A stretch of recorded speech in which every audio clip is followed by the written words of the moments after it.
अध्याय 14 गुणत्रय विभाग योग प्राकृतिक शक्ति के 3 गुणों द्वारा योग का ज्ञान। श्लोक 1। परमेश्वर ने कहा, अब मैं पुनः तुम्हें श्रेष्ठ ज्ञान के विषय में बताऊंगा जो सभी ज्ञानों में सर्वश्रेष्ठ है और सभी ज्ञानों का परम ज्ञान है, जिसे जानकर सभी महान संतों ने परम सिद्धि प्राप्त की है। श्लोक 2। वे जो इस ज्ञान की शरण लेते हैं मेरे साथ एकीकृत होंगे और वे सृष्टि के समय न तो पुनः जन्म लेंगे और न ही प्रलय के समय उनका विनाश होगा। श्लोक 3। हे भरतपुत्र, सभी भौतिक पदार्थ प्रकृति गर्भ है। मैं इसी को जीवात्मा के साथ गर्भस्थ करता हूँ जिससे समस्त जीवों का जन्म होता है। श्लोक 4। हे कुंती पुत्र, जिसमें सभी प्रकार की जीव योनियां जो जन्म लेती है उनकी भौतिक प्रकृति गर्भ है और मैं उनका बीज प्रदाता जनक हूँ। श्लोक 5। हे महाबाहु अर्जुन, प्राकृतिक शक्ति सत्व रजस और तमस 3 गुणों से निर्मित है। ये गुण अविनाशी आत्मा को नश्वर शरीर के बंधन में डालते हैं।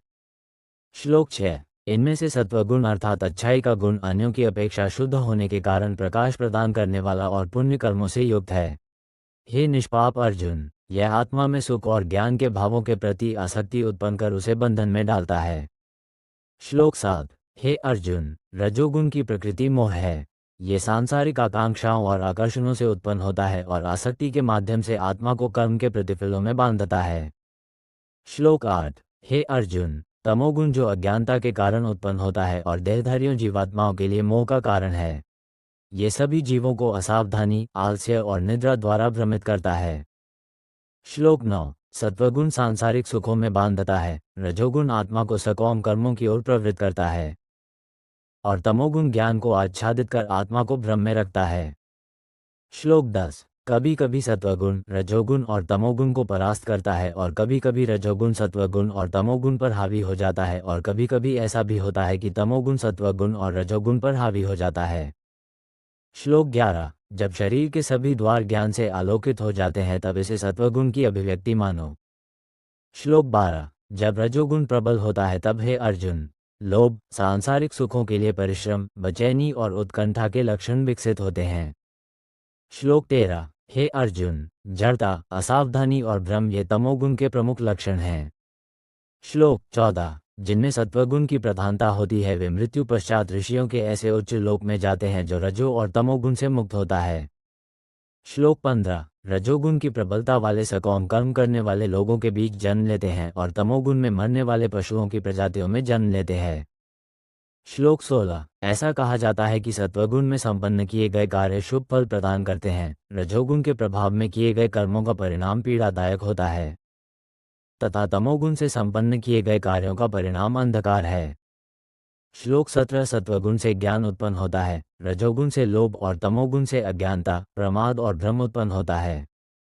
श्लोक 18। सत्वगुण में स्थित जीव ऊपर उच्च लोकों में जाते हैं, रजोगुणी मध्य में पृथ्वी लोक पर और तमोगुणी निम्न नरक लोकों में जाते हैं। श्लोक 19।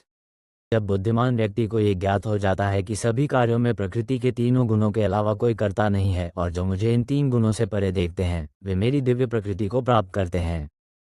श्लोक 20। शरीर से संबद्ध प्राकृतिक शक्ति के 3 गुणों से गुणातीत होकर कोई जन्म, मृत्यु, रोग, बुढ़ापे और दुखों से मुक्त हो जाता है तथा अमरता प्राप्त कर लेता है। श्लोक 21। अर्जुन ने पूछा, है भगवान, वे जो इन तीनों गुणों से परे हो जाते हैं उनके लक्षण क्या हैं? वे किस प्रकार से गुणों के बंधन को पार करते हैं? श्लोक 22। परम पुरुषोत्तम भगवान ने कहा, है अर्जुन, तीनों गुणों से गुणातीत मनुष्य न तो प्रकाश सत्वगुण से उदय, न ही कर्म रजोगुण से उत्पन्न और न ही मोह तमोगुण से उत्पन्न की बहुतायत उपलब्धता होने पर इनसे घृणा करते हैं और न ही इनके अभाव में इनकी लालसा करते हैं। श्लोक 23। वे गुणों की प्रकृति से तटस्थ रहते हैं और उनसे विक्षुब्ध नहीं होते। वे ये जानकर कि केवल गुण ही क्रियाशील हैं, इसलिए वे बिना विचलित हुए आत्मस्थित रहते हैं। श्लोक 24। वे जो सुख और दुख में समान रहते हैं, जो आत्मस्थित हैं, जो मिट्टी के ढेले, पत्थर और सोने के टुकड़े को एक समान दृष्टि से देखते हैं, जो प्रिय और अप्रिय घटनाओं के प्रति समता की भावना रखते हैं, वे बुद्धिमान हैं जो दोषारोपण और प्रशंसा को समभाव से स्वीकार करते हैं।